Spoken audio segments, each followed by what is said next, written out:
Intindihan kung bakit nagtawag pa ng magmimisa at narinig ko pa yung pare na nagsabi, mga hudas yung labing walo.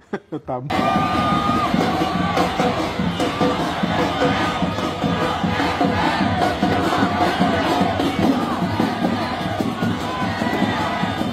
Saan? Well, hindi pa po nila inaanunsyo kung saan. Bakit? Naintindihan naman po natin yan eh. Kasi kilala naman natin ang mga kulto ni Joma Sison at nagsani puwersa na sa Dilawan, no? At saka sa mga Yun nga mga kasama, hindi mo na ina-announce kasi baka mamaya, ayan, magsipuntahan yung mga taga-mountain na yan. Kaya mas maganda, tahimik muna at pag nakalaya si Tatay Digong, doon lang sabihin kung mas maganda ba sabihin o hindi na. lista. Kapag nalaman nila kung saan yan, ako, magle-letter writing campaign na naman yan. Sisimulan na naman yung Hollander na nagpapakalat ng fake news palagi. No? Diyan sila magaling, no? Sa mga letter writing campaign para tutulan. Kaya Yes.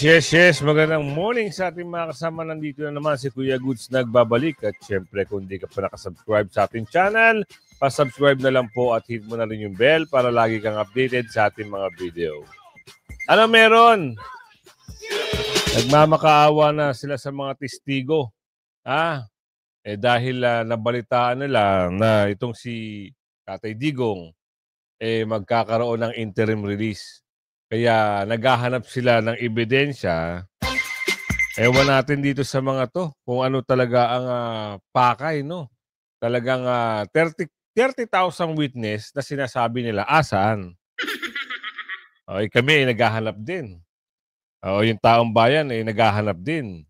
Saan nyo sinaksak o nilagay yung 30,000 na witness nyo? Totoo kaya ito? Sabi ni Aling Ledesma. Yan ang mga katanungan na dapat malaman ng ating kababayan. Hindi lang, daan-libo ito ha. Milyon-milyon na nagtatanong, nasaan na ba yung 30,000 na sinasabi nila? Di ba? Hay nako. Bago natin magsimula, nakalike ka na ba? I-like mo muna yung video natin. At belated po, Father's Day kahapon talagang nag-enjoy ba kayo? Na-celebrate nyo ba ng maayos yung Father's Day? Yan. Ito. Kung hindi ka pa nakasubscribe, mag-subscribe ka na. I-bell all nyo po para nakakatanggap kayo ng notification everyday. Ipasok na natin.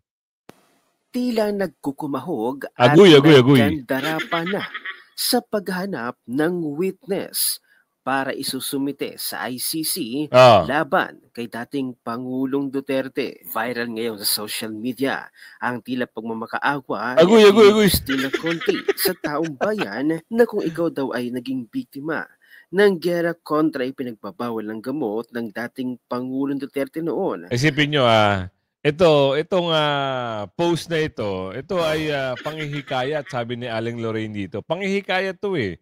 Kasi wala silang makalap na 30,000 eh.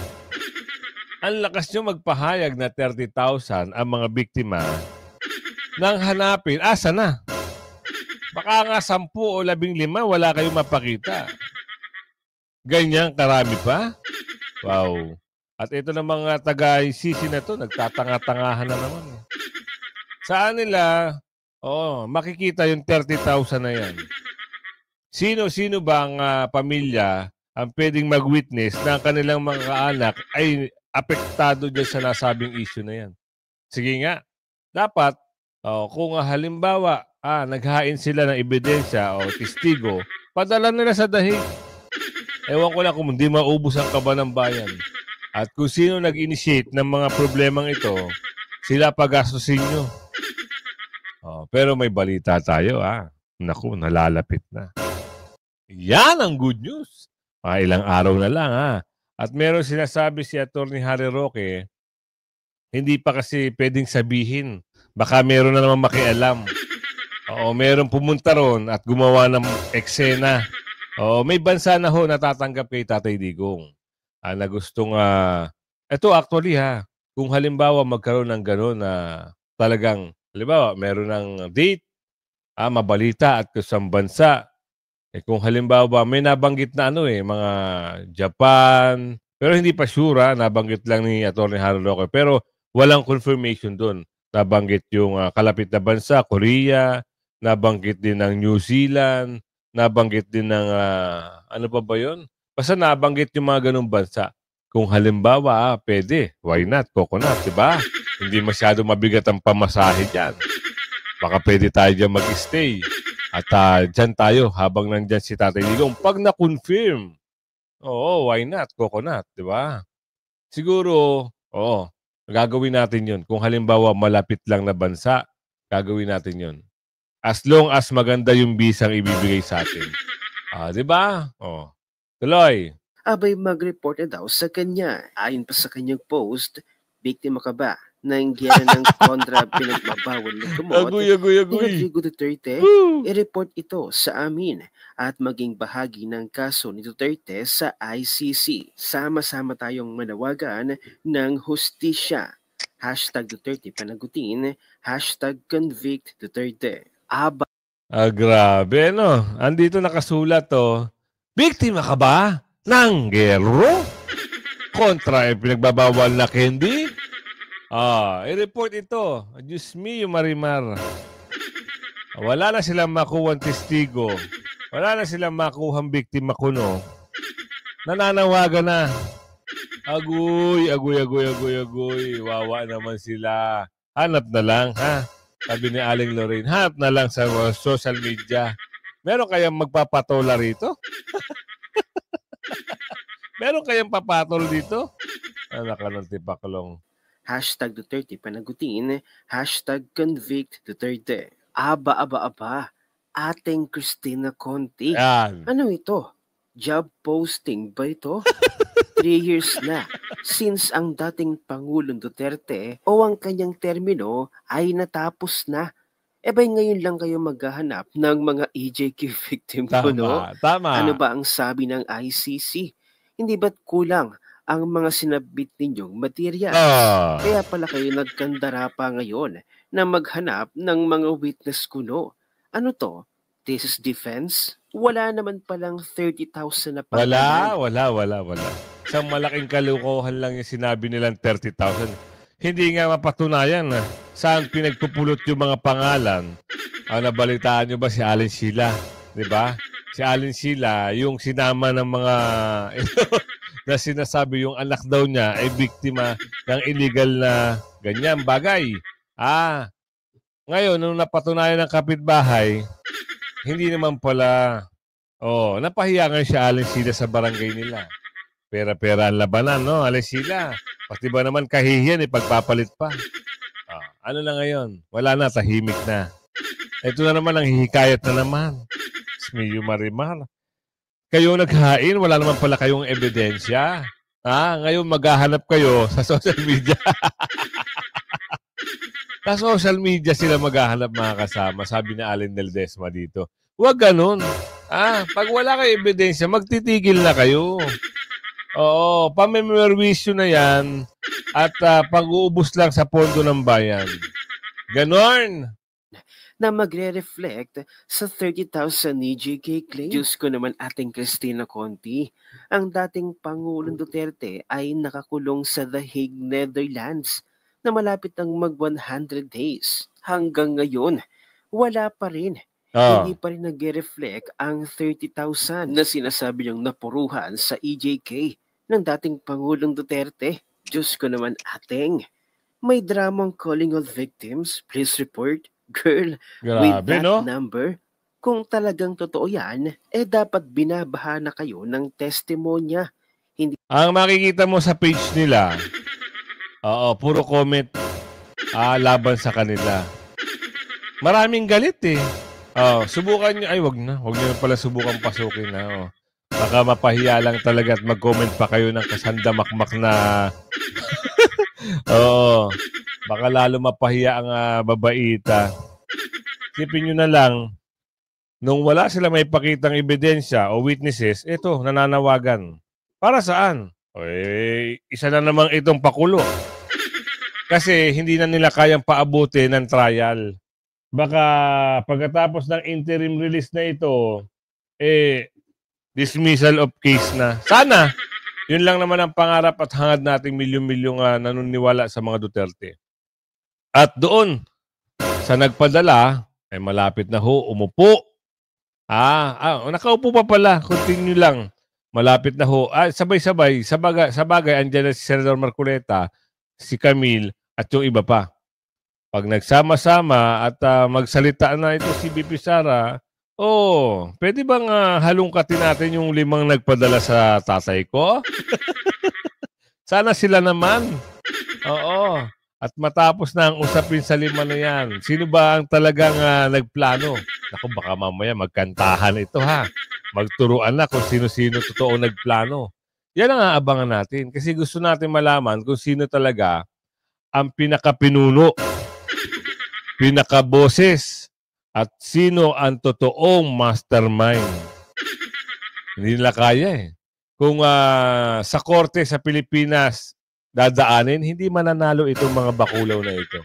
Kaya sa ibang bansa, kahit na may nagsabi, sabi ni Aling Ledesma dito, na di umano, gumastos ng $200 million. Totoo kaya ito? Ay ako, hindi pa ako naniniwala hanggat walang nagsasabi na mismong isang kawani ng gobyerno o naging kalaban ng gobyerno o talagang nagkaroon ng perang involved. Pero sa aking pananaw o komentaryo at opinion, baka nga meron na.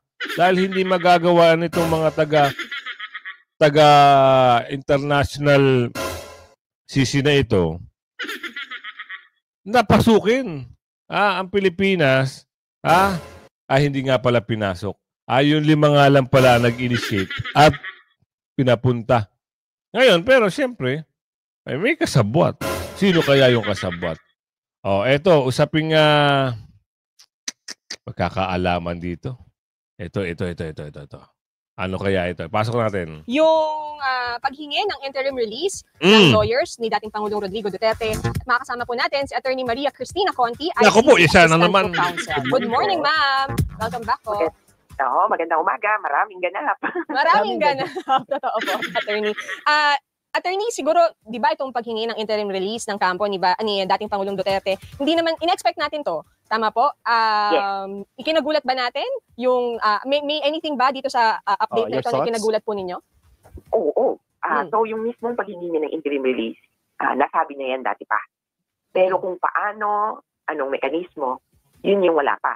Ang ikinagulat ko, una, merong receiving state na daw silang nakausap.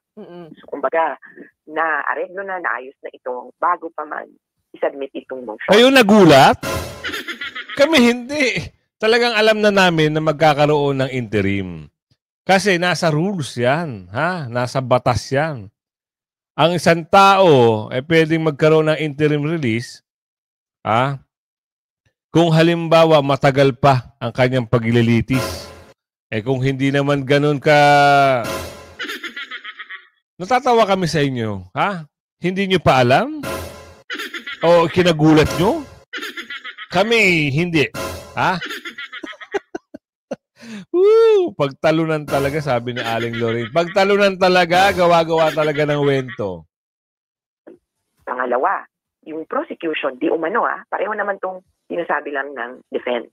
Pangalawa, yung prosecution, di umano ay pumayag na na hindi kumontra dito sa motion na ito. Pero, Iyak na. Anong gagawin natin kung talagang pumayag na hindi kumontra sa motion na makalaya pansamantala si Tatay Digong? Yung interim release sa paglaya pansamantala habang nakabinbin pa yung kaso. Anong mangyayari niyan? Iyakan na lang. Iyakan na lang. Ganun ba yun? Pero, klaro ito na base sa terms and conditions. So, hindi naman parang, sige, pwede ka nang lumaya. Ang gusto nila, pwede kang lumaya, pero ayon sa terms and conditions na ito. Kaya yun yung mga, kung kakaiba sa ngayong filing. Pero yung isa pa din ay, hindi sa gulat, kundi parang mapapagtaka ka kasi maraming redacted portion. So ngayon nga, kung itingnan mo, nanghihingi ng humanitarian ground, si Duterte gusto niyang lumaya dahil siya ay 80 years old. And, ano naman? Nasa batas naman ng ano yun, ha? Diba? At saka ito na lang, ang tanong. Nasa na iba ebidensya nyo? Meron ba kayo malinaw na ebidensya ang ipinakita? Siguro nag-iisip na rin yung taga-ICC. Wala naman kayong may bigay na 30,000 na witness. Sige nga, meron ba? Yan ang katanungan ng nakararami, ang milyon-milyon kababayan. Bakit kayo tain-tayet na nanawagan kayo maghanap ng mga witness sa post nyo? Anak ng bugi naman. Isipin mabuti mga kasama. Pag mga gantong mga naghihikayat, alam nyo na kung mga tagasan ito. Blank, blank, blank, blank. Yun. Ganon. Oo, hindi natin malaman kung ano yung iba pang dahilan. Attorney, ano po ba ang ibig sabihin ng temporary release sa konteksto ng ICC proceedings? Paano po ito naiiba sa regular na bail o piyansa? Yung regular na bail o piyansa, ikaw ang nagbibigay ng pera. Tapos yung pera, property, or cash ban mo sa surety, kapag hindi ka sumipot sa hearing, yun lang naman ang kailangan eh. Kailangan sumipot ka sa hearing. Pag hindi ka sumipot sa hearing, mawawala sa'yo yung pera na isinangla mo, parang ganon, or ipinasok mo doon. Dito, sa totoo may itsura tayo. Ayun yung surety ban. Tama ba? Pero wag na natin intindihin yan. Ang hinahanap namin, yung 30,000. Asan na yung witness? Ito, nagbakbaka na sila. Ito yung, actually mga kasama, hindi ko lang sure, pero sure ako dito sa Padre Damaso na ito. Ito yung kanyang pronouncement. Kaya binakbakan siya eh. Binardagol siya eh. At sinopla siya ni Senador Marcoleta. Kasi bakit kayo nagsasalita ng ganyan? Ang pangit ng terminology niyo. Kayo ay isang pare, pero ang lumalabas sa bibig, sabi ni Aling Ledesma, kakaiba. Ay, panoorin natin. Kwentang senador, teka kayo! Jesus Cordero, are you a prostitute? Okay po niyo? Are you a prostitute? Sipin niyo, mga kasama, ganyan ba? Nakasuot ka ng, anong tawag niya sa suot na yan? Eto sagot sa'yo. Hindi maintindihan kung bakit nagtawag pa ng magmimisa at narinig ko pa yung pare na nagsabi, mga hudas yung labing walo. Tama. Tama ba yun? Dito makikita mo, pati lingguwaheng gagamitin, kung yung halimbawa, yung mawala ng galang kung ano, yung pare na yun na nag-officiate ng misa, kung halimbawa ay pumunta siya doon, hindi bilang pare, at nakisama siya para magpahayag ng kanyang saloobin bilang isang mamamayan Pilipino. Okay lang yun eh. Pero para pumunta ka doon bilang isang religious at isang purely political matter, hinaluan mo ng kulay ng religion, may problema doon, Jen. Pinaghahalo mo na. Merong constitutional divide na hindi makikialam yung politika sa usapin ng relihiyon. Yun lang aking masasabi dyan. Diba? Para sa akin patay na eh. Kaya nga nagmisa eh, di ba? Kaya nga sinasabi ko sa inyo kanina, di ba? Pag may patay, may misa. Pag may kasal, may misa. Wala namang kinakasal dun eh. Tama. Yun lang ang ating napakinggan dito kay Senador Marcoleta. Tama yung sinasabi ni Senador eh. Itong mga ito, hindi natin alam kung ano yung purpose, bakit nandyan. At nagsasalita sila, kita nyo, politika ang nasa utak. Imbis na, magtuturo sa tao ng kabutihan, ito, nagsasalita ng hindi maganda, anak ng bugi naman. Isipin nyo mga kasama, kung kayo ang makakarinig harap-harapan yan, sa tingin nyo maniniwala pa kayo. Ako hindi na ako maniniwala. Hindi na ho ako naniniwala talaga. Sorry pero pasensya na ho. Dahil sa doon sa nangyari nung kasalukuyan na nagkakaroon ng rally dyan sa EDSA Shrine. At yan yung mga nakikita natin nangunguna at sila pa yung nag-file na impeachment kay BP Sara. Tinabla ko na ho yan sa utak ko yung mga ganyan. Nag-aano na lang ho ako ng sarili kong papasalamat sa taas at Pag matutulog, pag magigising, papasalamat sa biyaya. Pero pupunta pa ako doon, meron hong hindi ganyan ang ugali. Kagaya ng isang obispo ng taga Bulacan po ata yun. Napakabait. Tignan mo, maka-Duterte yun eh. Pero ito, yung obispo ng taga Bulacan, hindi ho nagsasalita ng yung mga ganyang wordings. Oo. Pero ito, nakakapagtaka. Oo. Pero hindi ko naman inaalis yung tiwala ko sa nasa taas. Nandun pa rin yung tiwala ko sa taas. Pero yung way na lang na ginagawa ko ng pasasalamat, hindi na lang ako pumupunta doon sa sa bahay na lang at sa sulok nagpapasalamat at humihingi ng mga tawad. Ganoon na lang po. Eto tayo maipasok. Bakbaka na sila. At mamaya, kaya pala sila... Nabalitaan nyo ba yung peaceful rally sa Mindiola? Ay, gusto ko lang maipakita sa inyo kung gaano karami. Eto, pagpakukumpara lang natin doon sa ginawang kalampag ng mga taga-mountain doon sa Senate. Eto ho, hindi bayad. Yung taga-Senate, may kasamang bata, may kasamang sobrang tatanda, magkano ang bayad? Eto, hindi ho binayaran. Napakarami ho nito. Tingnan nyo ha.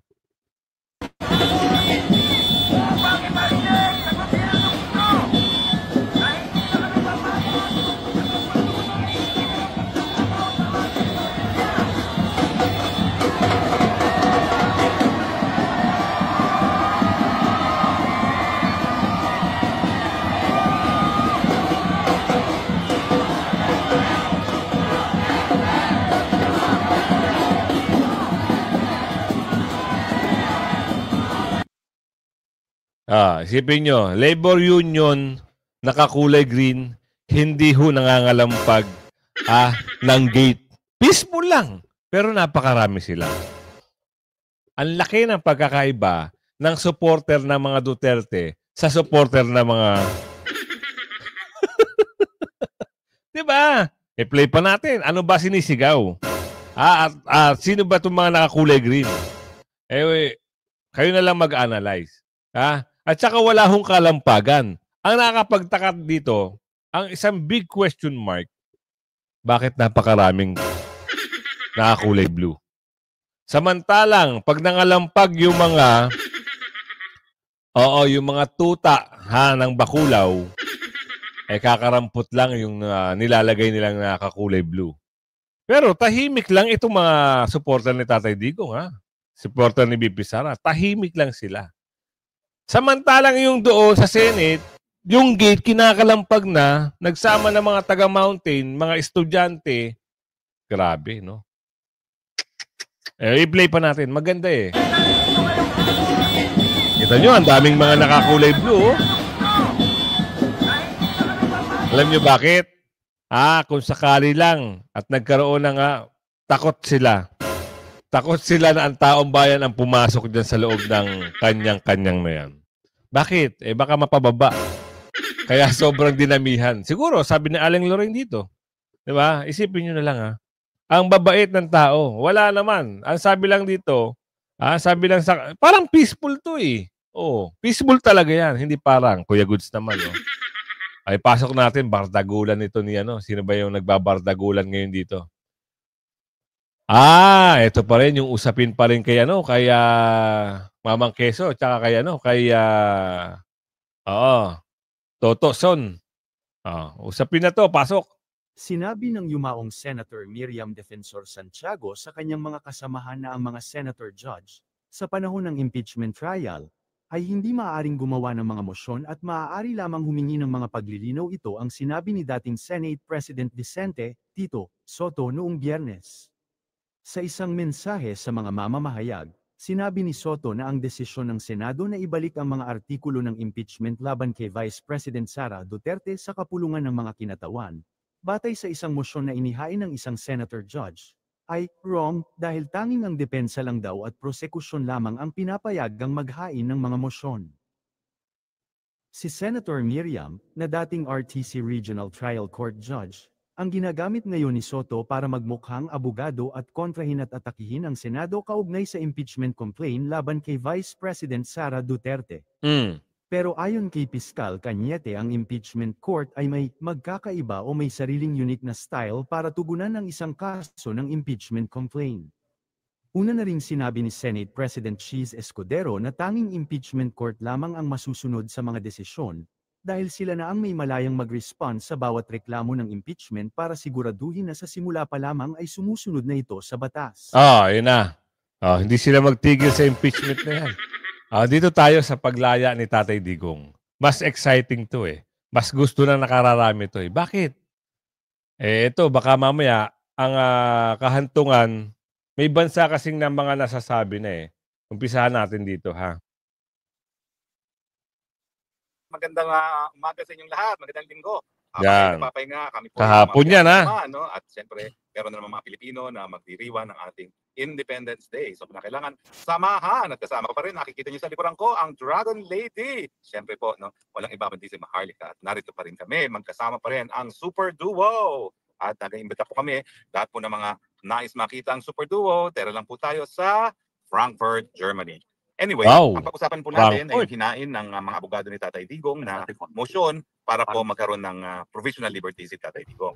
Now, ang proseso po medyo may pagkakaiba sa domestic courts natin. Dahil ang domestic court natin, ang provision ay except sa mga heinous crimes, lahat ng mga krimen ay po pwedeng mapiyansa. No? Kasi yung karapatan ng nasasakdal para magpiyansa, para panandali ang kalayaan habang hindi pa napapatunayan ang kanilang mga guilt ay garantyado. No? Now, dito po sa ICC, wala namang ganyang provision. Kaya lang, ang meron ay yung practice ng hukuman.